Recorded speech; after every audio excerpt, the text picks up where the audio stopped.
Sir, ഇന്ത്യയും European യൂണിയനും തമ്മിലൊരു സ്വതന്ത്ര വ്യാപാര കരാറിൽ ഒപ്പുവെച്ചു. ഇതോടുകൂടി ഇന്ത്യയുടെ 99% പ്രോഡക്റ്റുകളും ടാക്സ് രഹിതമായിട്ട് ഇവിടെയൊക്കെ വിറ്റഴിക്കാമെന്നുള്ളതാണ് പ്രധാനമായും ചർച്ച ചെയ്യപ്പെട്ടത്. എന്നാൽ മാധ്യമങ്ങൾ കാണാതെ പോയൊരു കാര്യമുണ്ട്. ഇതിന് പിന്നിൽ ഒരു സൈനിക കരാർ കൂടി ഒളിഞ്ഞിരിപ്പുണ്ട്, അല്ലെങ്കിൽ ഇന്ത്യക്ക് നേട്ടമുള്ള ഒരു സൈനിക കരാർ.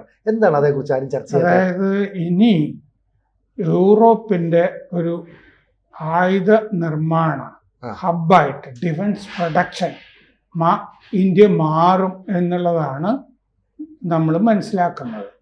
അത് സംയുക്ത ആയുധ നിർമ്മാണ സംരംഭങ്ങൾ ആകാനുള്ള സാധ്യതയാണ് കൂടുന്നത്. കാരണം ഇതിൻ്റെ ഭാഗമായിട്ട് ചൊവ്വാഴ്ച സെക്യൂരിറ്റി ആൻഡ് ഡിഫൻസ് പാർട്ട്ണർഷിപ്പ്, അതായത് SDP security and defence partnership, ആ കരാറ് ഒപ്പുവെച്ചിട്ടുണ്ട്. ഈ സ്വതന്ത്ര വ്യാപാര കരാർ നമ്മൾ ഒപ്പുവെച്ചിട്ടില്ല, ഒപ്പുവെക്കാൻ പോകുന്നേ ഉള്ളൂ. അതിന് അവസാന രൂപം ആയി. ആ കരാറ് ഇനി യൂറോപ്യൻ യൂണിയൻ കൗൺസില് ഒക്കെ അംഗീകരിച്ചിട്ടൊക്കെ വേണം ഒപ്പിടാൻ. അതടുത്ത കുറച്ചുകൂടിയൊക്കെ താമസിച്ചിട്ടേ നടക്കുള്ളൂ. പക്ഷെ നമ്മളിപ്പോൾ തന്നെ security and defence partnership SDP കരാർ ഒപ്പുവെച്ചിട്ടുണ്ട്. ജയശങ്കറും യൂറോപ്യൻ യൂണിയന്റെ വിദേശകാര്യമന്ത്രിയും തമ്മിൽ ഒപ്പുവെച്ചിട്ടുണ്ട്. അപ്പോൾ ഡിഫൻസ് പ്രൊഡക്ഷൻ ഇനി, അതായത് defence and security tie up, പ്രതിരോധ സുരക്ഷ സഹകരണ കരാർ, അതും കൂടി ഒപ്പുവെച്ചിട്ടുണ്ട്. അപ്പോൾ ഇന്ത്യൻ ആയുധ കയറ്റുമതി വലിയ തോതിൽ യൂറോപ്പിലേക്ക് ഉണ്ടാവുകയും ചെയ്യും. രണ്ടു തരത്തിലാണ്. ഒന്ന്, ഇവിടെ ഒരു ആയുധ നിർമ്മാണ ഹബ്ബായി മാറും. മേക്ക് ഇൻ ഇന്ത്യക്ക് വലിയ ഊർജം കിട്ടും, ആക്കം കൂടും. ഇവിടെ നിന്ന് ധാരാളം ആയുധങ്ങൾ ഈ 27 രാജ്യങ്ങളിലേക്ക് യൂറോപ്പിലെ സപ്ലൈയും വർദ്ധിക്കും. അപ്പോൾ ഈ മാരിടൈം സെക്യൂരിറ്റി, കടലിലെ സുരക്ഷ, സൈബർ ആൻഡ് ഹൈബ്രിഡ് ഭീഷണി, സൈബർ ഭീഷണികൾ അത് നേരിടുക, സ്പേസ് സെക്യൂരിറ്റി, ബഹിരാകാശ സുരക്ഷാ കാര്യങ്ങൾ, കൗണ്ടർ ടെററിസം, ഇത്തരം കാര്യങ്ങളിലൊക്കെയാണ് സഹകരണം യൂറോപ്യൻ യൂണിയനുമായിട്ട് ഇന്ത്യക്ക് ഉണ്ടാവുക. മോദി അന്നത്തെ പ്രസംഗത്തിൽ ഒരു കാര്യം പറഞ്ഞിരുന്നു. ഇന്ത്യൻ ഡിഫൻസ് കമ്പനികൾ ഈ യൂറോപ്പുമായിട്ട് ചേർന്നിട്ട് ഒന്നിച്ച് സംയുക്തമായിട്ട് ആയുധങ്ങൾ വികസിപ്പിക്കുകയും ഉൽപ്പാദിപ്പിക്കുകയും ചെയ്യും എന്നൊരു വാചകം പറഞ്ഞിരുന്നു. അത് ഇത് ഉദ്ദേശിച്ചിട്ടാണ് പറഞ്ഞത്.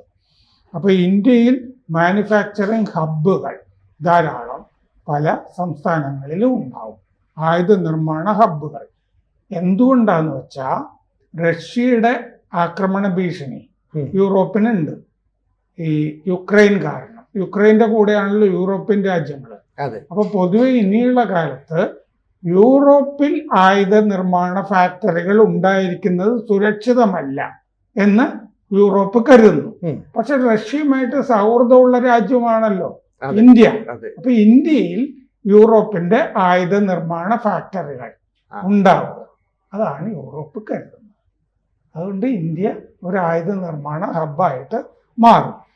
നമ്മുടെ പ്രതിരോധ മന്ത്രി രാജ്നാഥ് സിംഗ് പറഞ്ഞത് യൂറോപ്യൻ യൂണിയന് 800 ബില്യൺ യൂറോയുടെ ആം പദ്ധതി ഉണ്ട്. എന്ന് പറഞ്ഞാൽ നാറ്റോ ഇനി കൂടുതൽ പൈസ ചെലവാക്കണമെന്ന് ട്രംപ് പറഞ്ഞിട്ടില്ലേ? അതുകൊണ്ട് ആർമമെന്റ് പദ്ധതിയുണ്ട്. വീണ്ടും പടച്ചട്ട അണിയുന്ന പദ്ധതിയുണ്ട് യൂറോപ്പ്. അതായത് 800 ബില്യൺ യൂറോ എന്ന് പറഞ്ഞാൽ 87 ലക്ഷം കോടി രൂപ വരും. 87 ലക്ഷം കോടി രൂപയുടെ ആയുധങ്ങൾ വാങ്ങാൻ പോകുന്നു യൂറോപ്പ്. ആം യൂറോപ്പ് എന്ന് പറഞ്ഞ പദ്ധതി. ഇതിൻ്റെ അകത്തേക്ക് ഇന്ത്യ കയറി കൂടണം. അത് രാജ്നാഥ് സിംഗ് പറഞ്ഞിട്ടുണ്ട്. അതിനുള്ള സാധ്യതയും തെളിഞ്ഞു വരുന്നു അതിലേക്ക് കയറാൻ. അപ്പൊ സെക്യൂരിറ്റി ആക്ഷൻ ഫോർ യൂറോപ്പ് എന്ന് പറഞ്ഞൊരു സംവിധാനമുണ്ട്, safe security action for Europe. അതിൽ അംഗമാകണം ഇന്ത്യ. സ്വതന്ത്ര വ്യാപാര കരാർ ഒപ്പിടുകയും അതേസമയം security and defence partnership SDP അത് ഒപ്പുവെക്കുകയൊക്കെ ചെയ്യുമ്പോൾ ഈ സെക്യൂരിറ്റി ആക്ഷൻ ഫോർ യൂറോപ്പിലേക്ക്, സേഫിലേക്ക് അംഗമായിട്ട് കയറും. അങ്ങനെ കയറുമ്പോഴാണ് നമ്മൾ ആ റീ ആം പദ്ധതിയിലേക്കും കയറുക.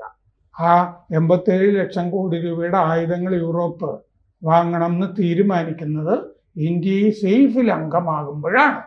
അതിന് കുറച്ചുകൂടിയൊക്കെ സമയമെടുക്കും. പക്ഷെ ഇന്ത്യ അതിലേക്ക് കയറി പറ്റണം എന്നാണ് ആഗ്രഹം എന്ന് രാജ്നാഥ് സിംഗ് പറഞ്ഞിട്ടുണ്ട്. അപ്പൊ ഇതിലേക്കൊക്കെയുള്ള ഒരു കാൽവയ്പ് കൂടിയാണ് ഈ കരാർ എന്നാണ് ഇതിന്റെ അർത്ഥം. അപ്പൊ ഫ്രാൻസും ജർമ്മനിയുമായിട്ട് നമുക്കിപ്പൊ തന്നെ ഈ പ്രതിരോധ സഹകരണമുണ്ട്. നമ്മൾ റഫാലും ഒക്കെ വാങ്ങിക്കുന്നില്ലേ, ജർമ്മനിയിൽ നിന്നും വാങ്ങിക്കുന്നുണ്ട്. അപ്പോ അതിൽ കൂടുതൽ രാജ്യങ്ങളുണ്ടല്ലോ ഇതിൻ്റെ അകത്ത്. ഇപ്പൊ 27 രാജ്യങ്ങളില്ലേ, അപ്പൊ 25 രാജ്യങ്ങൾ കൂടി ഇതിലേക്ക് വരുന്നു. അപ്പോൾ സേഫ് എന്ന് പറയുന്നത് അതിൽപ്പെട്ട രാജ്യങ്ങൾ സംയുക്തമായി ആയുധങ്ങൾ, പീരങ്കി, മിസൈല്, ഡ്രോണുകൾ തുടങ്ങിയവ വാങ്ങുക എന്നുള്ളതാണ് ഉദ്ദേശിക്കുന്നത്. അപ്പോൾ ആ സേഫ് പാർട്ടിസിപ്പേഷൻ കരാറിൽ കൂടി ഇന്ത്യ ഒപ്പ് വയ്ക്കും താമസിയാതെ. രണ്ടാം ലോക യുദ്ധത്തിന് ശേഷം ലോകം ഇതുപോലെ മാറിയ വേറൊരു സന്ദർഭം ഉണ്ടായിട്ടില്ല. അപ്പൊ ഇന്ത്യക്ക് റഷ്യയിൽ നിന്ന് യുക്രൈൻ യുദ്ധം കാരണം ആയുധങ്ങൾ സമയത്തിന് കിട്ടുന്നില്ല. അപ്പൊ നമുക്ക് ഡൈവേഴ്സിഫൈ ചെയ്യണം. റഷ്യ മാത്രം ആശ്രയിച്ച് നടക്കാൻ പറ്റില്ല. അപ്പോൾ S-400 മറ്റേ മിസൈൽ സിസ്റ്റം ഉണ്ടല്ലോ, അത് തന്നെ അത് മുതൽ അന്തർവാഹിനികൾ വരെ വലിയ കാലതാമസമുണ്ട് നമുക്ക് കിട്ടാൻ. ഗ്രീൻലാൻഡ് പ്രശ്നം വന്നു കഴിഞ്ഞപ്പോൾ ഈ നാറ്റോ ഇല്ലേ, നാറ്റോയ്ക്ക് വലിയ പ്രസക്തിയില്ല എന്ന് തെളിഞ്ഞു. റഷ്യക്ക് അമേരിക്കയുടെ വലിയ പിന്തുണ കിട്ടുന്നുണ്ട് എന്നുള്ളതും വ്യക്തമായി യുക്രൈനെതിരെ. കാരണം യൂറോപ്യൻ രാജ്യങ്ങൾ യുക്രൈൻ്റെ കൂടെ നിൽക്കുമ്പോൾ റഷ്യയുടെ കൂടെ പരോക്ഷമായിട്ട് നിൽക്കുകയാണ് അമേരിക്ക.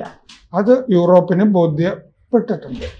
ഇൻഡോ പസഫിക്കില് അമേരിക്ക ഈ ക്വാഡ് എന്ന് പറഞ്ഞ സഖ്യമില്ലേ, അതിനെ തകർത്ത് കളഞ്ഞു ക്വാഡിനെ. അങ്ങനെ ചൈനയ്ക്ക് അമേരിക്കയോട് മത്സരിച്ച് ലോകത്ത് നിൽക്കുന്ന ഒരു പ്രധാനപ്പെട്ട രാജ്യം ചൈന എന്നുള്ള നിലയിലേക്ക് ചൈനയെ ഉയർത്തുകയും ചെയ്തു അമേരിക്ക. ഒരു വലിയ ചൈനയാണ്. അപ്പൊ ഇൻഡോ പസഫിക്കില് നമുക്ക് ചൈനയ്ക്കെതിരെ വേറെ സഖ്യങ്ങൾ ആവശ്യമുണ്ട്. അപ്പോൾ യൂറോപ്യൻ യൂണിയന്റെ SDP അവരുടെ സെക്യൂരിറ്റി സുരക്ഷാ മന്ത്രി കാജ കല്ലാസും ജയശങ്കറും ചേർന്നാണ് കഴിഞ്ഞ ദിവസം ഈ SDP കരാർ ഒപ്പുവെച്ചത്. അത് അധികമാരും ശ്രദ്ധിച്ചില്ല. ഇങ്ങനൊരു സൈനിക സഹകരണത്തിലേക്ക് പോകുന്നു എന്നും ഇന്ത്യ മിലിറ്ററി ഹബ്ബായി തീരുന്നു എന്നുള്ളതും. അപ്പോൾ ഇനി ഈ ഇന്ത്യയിൽ കൂടുതൽ ഈ സപ്ലൈ ഇല്ലേ, ആയുധ നിർമ്മാണം, ആയുധ സപ്ലൈ ഇതൊക്കെ ഉണ്ടാകാൻ പോകുന്നു. യൂറോപ്പിലെ നിർമ്മാണ യൂണിറ്റുകൾക്ക് റഷ്യയുടെ ഭീഷണി ഉണ്ട്.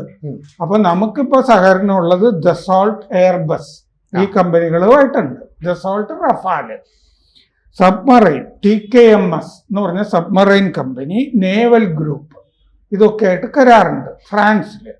പിന്നെ തെയിൽസുമായിട്ട് എയർ ഡിഫൻസ് കരാറുണ്ട്. പിന്നെ BAE സിസ്റ്റംസ് വാഹനങ്ങൾക്ക് നമ്മൾ ഉണ്ട്. ഇനി ഇതല്ലാതെ മറ്റു രാജ്യങ്ങളുമൊക്കെ ആയിട്ട് നമ്മൾ ഈ പ്രതിരോധ രംഗത്ത് സഹകരണം വരാൻ പോകുന്നു. അങ്ങനെ സംയുക്ത നിർമ്മാണം ആയുധങ്ങളുടെ, കവചിത വാഹനങ്ങളുടെ ഒക്കെ ഇന്ത്യയിൽ നടക്കാൻ പോകുന്നു. ഇങ്ങനെ ഒരു വലിയ സംഭവം കൂടി ഉണ്ട്. സാർ, ഒരു ദശാബ്ദം മുമ്പ് നമ്മൾ വിദേശ രാജ്യങ്ങളിൽ ആയുധങ്ങൾ ഇറക്കുമതി ചെയ്യുന്ന ഒരു രാജ്യമായിരുന്നു. പക്ഷേ ഇന്ന് ഏതാണ്ട് 80-ലധികം രാജ്യങ്ങളിലേക്ക് നമ്മൾ ആയുധങ്ങൾ കയറ്റുമതി ചെയ്യുന്ന രീതിയിലേക്ക് നമ്മൾ വളർന്നു. ഇപ്പോൾ യൂറോപ്യൻ യൂണിയൻ എന്ന് പറയുന്ന അമേരിക്കയുമായിട്ട് തന്നെ ഒരു സ്വരച്ചേർച്ച ഇല്ലാതെ പോവുകയാണ്. ആ യൂറോപ്യൻ യൂണിയനിൽപ്പെട്ട രാജ്യങ്ങൾ ഇന്ത്യ ആയുധങ്ങൾക്ക് വേണ്ടി ഡിപ്പെൻഡ് ചെയ്യുന്നു എന്ന് പറഞ്ഞാൽ ഓരോ ഭാരതീയനും അഭിമാനിച്ചുകൂടെ? അതാണ് ഈ മോദി എപ്പോഴും വിദേശത്താണെന്ന് കുറെ വിഡ്ഢികൾ ഇവിടെ പറയാറില്ലേ, മാർക്സിസ്റ്റുകളും കപട മതേതരവാദികളും. മോദി ഇപ്പൊ പോളണ്ടിലൊക്കെ 10-40 കൊല്ലത്തിന് ശേഷമല്ലേ ഇന്ത്യയുടെ ഒരു പ്രധാനമന്ത്രി പോയത്. അത് പോകുന്നത് എന്താന്ന് വെച്ച് കഴിഞ്ഞാല് പോളണ്ടിനാണ് റഷ്യയുടെ ഏറ്റവും വലിയ ഭീഷണി അല്ലേ. പോളണ്ട്, ലിത്വാനിയ തുടങ്ങിയ രാജ്യങ്ങൾക്കൊക്കെയാണ് ഏത് നിമിഷം ഈ യുക്രൈൻ കഴിഞ്ഞാൽ അങ്ങോട്ട് തിരിയുന്നുള്ളത്. അപ്പൊ അങ്ങനത്തെ രാജ്യങ്ങള് ഇപ്പൊ അർമേനിയ നമ്മൾ ആയുധം കൊടുക്കുന്നു, കാരണം അസർബൈജാന്റെ ശല്യമുണ്ട് അയലത്ത്. അതെ. അപ്പൊ ഇങ്ങനത്തെ രാജ്യങ്ങളുമൊക്കെ ആയിട്ട് മോദി സൈപ്രസിലേക്ക് പോയി. എന്തുകൊണ്ട്? സൈപ്രസിന് തുർക്കിയിൽ നിന്ന് ഭീഷണിയുണ്ട്. അപ്പൊ ഇവർക്ക് ആയുധങ്ങൾ ഇന്ത്യയുടെ കയ്യിൽ നിന്ന് ആവശ്യമുണ്ട്, നമ്മുടെ മിസൈലുകളും ഒക്കെ. അതാണ് ഈ യാത്രകളും ഒക്കെ കൂടുന്നതും യാത്രകളൊക്കെ ചെയ്യുന്നത് പലതും മനഃപൂർവ്വമാണ്. കാരണം നമ്മൾ ആയുധ വിപണി കച്ചവടം നന്നായിട്ട് മോദിക്ക് അറിഞ്ഞൂടെ. അപ്പൊ നമ്മളിപ്പോ രാജ്യാന്തര ആയുധ വിപണിയിൽ ശക്തമായിട്ടുണ്ട്.